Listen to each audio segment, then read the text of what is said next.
Non au gaz de schiste. Derrière les slogans, des militants écologistes, des élus locaux, mais aussi de nombreux habitants de Seine-et-Marne, inquiets pour l'avenir de leur famille.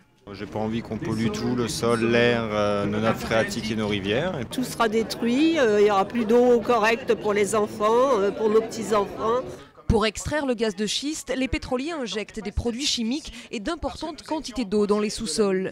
Un gaspillage que dénoncent les manifestants dans un département très souvent frappé par la sécheresse.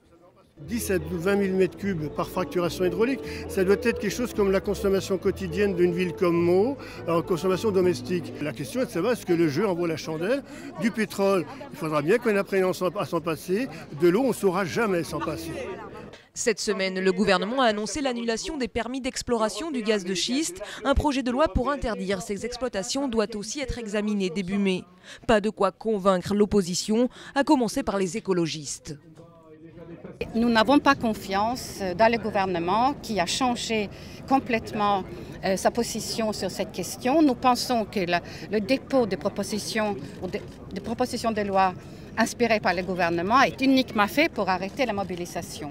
La mobilisation populaire prend en tout cas de l'ampleur et les manifestants se disent prêts à tenir jusqu'au bout, jusqu'à ce que le gouvernement abandonne définitivement le gaz de schiste.